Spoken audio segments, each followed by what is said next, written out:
وَتِلْكَ الْأَمْثَالُ نَضْرِبُهَا لِلنَّاسِ وَمَا يَعْقِلُهَا إِلَّا الْعَالِمُونَ. Kata Al-Imam An-Nawawi, riba itu diperbolehkan kalau ada tujuan yang sahih, yang syar'i, yang tidak mungkin bisa mencapai tujuan tersebut melainkan dengan cara ghibah. Dan ada 6 bab. Jadi riba tadi hukum asalnya tidak boleh, namun diperbolehkan kalau ada tujuan syar'i. Yang pertama, at-tadhallum, orang yang terzalimi, yaitu pada tindakan kezaliman. Tadhallum itu tindakan kezaliman. Bagaimana gambarannya? Disebutkan di ta'liq itu, syakhsun waqa'a alaihi dzulmun min syakhsin aw ashkhas. Ada seseorang yang menimpa dia kezaliman dari orang tertentu atau dari beberapa orang. Jadi ada orang yang terzalimi. Farafa'a madlamatahu lil hakim. Lalu dia mengangkat kezaliman tadi kepada hakim. Contoh gambarannya, Vino digebuki sama Fasih. Ya.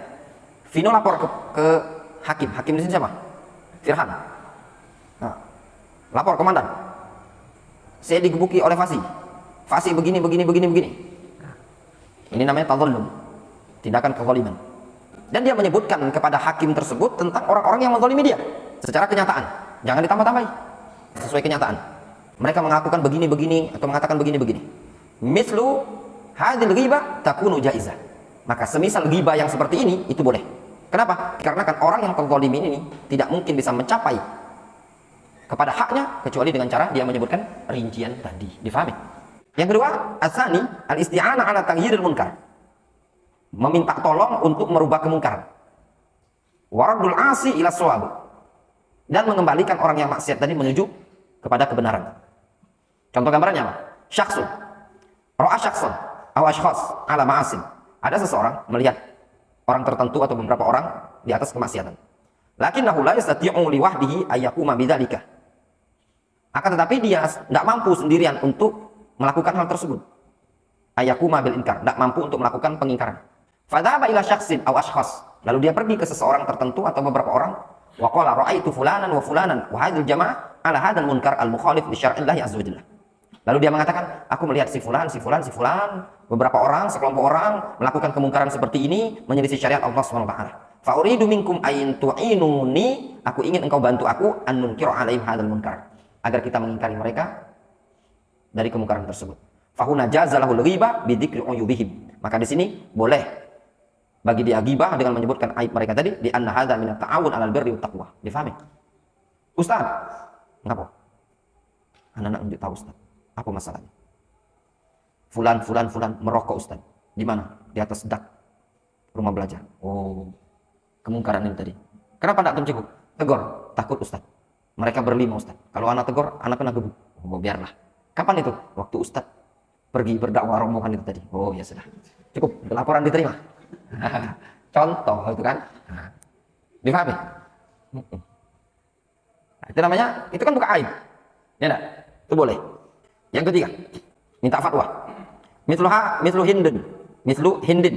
Indama istaftat an-nabiy sallallahu alaihi wasallam, seperti Hindun bintu Jahshin. Fi anna Abu Sufyan rajulun syahid. Dia minta fatwa kepada Nabi tentang Abu Sufyan. Ya Rasulullah, Abu Sufyan itu pelit katanya, enggak ngasih aku nafkah yang mencukupi aku dan mencukupi istriku. Faqala Rasul mengatakan apa? Khudhi ma yakfiki wa waladiki bil ma'ruf. Ambillah olehmu ma yakfiki, yang mencukupimu wa waladaki, dan untuk anakmu bil ma'ruf, dengan cara yang baik. Lau anna imra'atan zahabat lil mufti wastaftathu an mithli hadzal amri aw rajulun arada yutalliqa zawjatahu fa dzakara lil qadi al gharda alladhi arada ay yutalliqaha bisababihi fi hadhil hala yajuzu lahu hadzal amru li annahu la yatawassalu lil haqqi illa bimithli hadza. Kalau seandainya ada seorang wanita pergi kepada mufti minta fatwa tentang seperti contoh ini, perkara ini, atau seorang laki-laki ingin mentalak istrinya, lalu dia menyebutkan kepada qadhi tersebut tujuannya kenapa dia mentalaknya. Ustaz, ana ingin mentalak istri ana, boleh apa Ustaz? Kenapa antum mentalak? Istri ana tiap malam minggu karaokean. Kan nyebutkan aibnya. Sudah karaokean apa lagi? Mabuk-mabukan. Bukan istri antum kalau Sabtu melo pengajian. Itu Sabtu Ustaz, balik dari pengajian dia udah siap-siap lagi karaokean. Ya enggak? Contoh misalkan. Yang keempat, tahdzirul muslimin minasyarr wa nasihatuhum. Memperingatkan kaum muslimin dari keburukan wa nasihatuhum, dan menasihati mereka. Kalau dia melihat seseorang punya bahaya yang sangat besar, min ahlil bidah, termasuk ahlul bidah, al-mundassin, sempalan, bainal muslimin, di tengah-tengah kaum muslimin, atau min ahlin nifaq, atau dari kalangan ahlul nifaq, yuridul kaid bil muslimin, menginginkan makar untuk kaum muslimin, wa hadzara min hadzal syakhsi, dan dia memperingatkan dari orang ini, walau bil ismi, walaupun dengan menyebut nama, fa fi hadhil hala yakunu dzikruhu li hadzal syakhsi la yadkhulu fi babil ghibah wa in dakhala fa yakunu mimma ustuthniya minha. Maka tindakan pada kondisi seperti ini, tindakan dia menyebutkan nama orang tersebut tidak masuk pada bab ghibah. Kalaupun dikatakan masuk pada bab ghibah, itu termasuk ghibah yang dikecualikan. Difahami? Akhi, tidak usah belajar ke sana. Kenapa tidak boleh belajar? Itu adalah khawarij, punya pemikiran ikhwanul muslimin. Apa buktinya? Ini buktinya. Itu termasuk bab nasihah. Dan macam-macam bentuknya.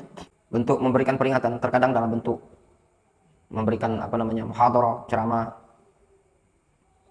mentahdzir orang tersebut, terkadang dalam bentuk tulisan, buku, ya, sebagai bentuk nasihat. Itu yang dilakukan. Dan lakukan dengan terang-terangan, tidak masalah. Ya. Tidak masalah, terang-terangan. Diperbolehkan. Tapi memandang maslahat dan mafsadat. Kalau seandainya antum menyebut nama dia, bakalan pondok pesantren antum diserang, diserbu, dihancurkan, maka jangan. Lihat maslahat dan mafsadat. Yang kelima yang dibolehkan ghibah, ayakuna mujahiran bi fisqihi wa bid'ati. Ada orang yang terang-terangan dengan kefasikan dan kebid'ahan dia. Terang-terangan dia melakukannya. Ya. Dalam artian dia pemabuk sudah terang-terangan, pemakai narkoba terang-terangan, pencuri terang-terangan. Semua orang tahu kalau dia ahlul maksiat. Ya. Antum katakan hati-hati. Motor antum kunci, itu kenapa? Itu orang suka mencuri dia. Di kampung ini suka mencuri, suka maling dia.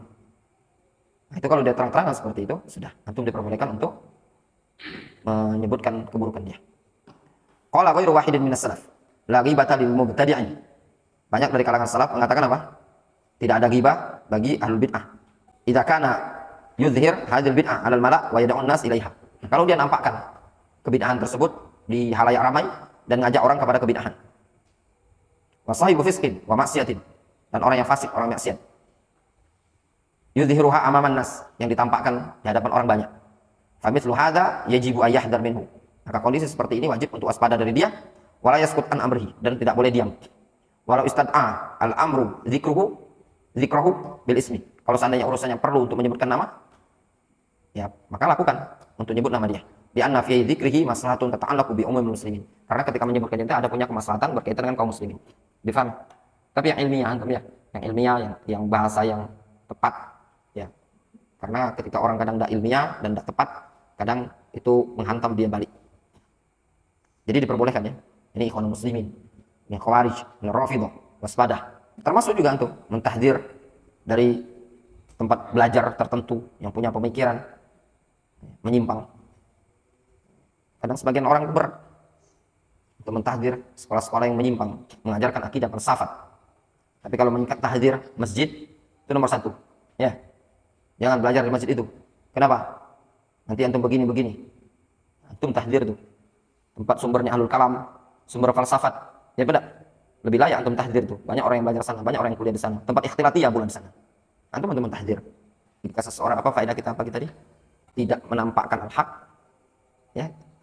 Kemudian kitman kitman an bayanil haq, sukut an bayanil haq. Ya. Dia tidak menampakkan al-haq. Tidak berbicara tentang kebenaran. Kemudian diam dari kebenaran, diam dari kebatilan, ya, tidak berbicara dengan kebenaran dan diam dari kebatilan, maka dia akan terjatuh pada kebatilan.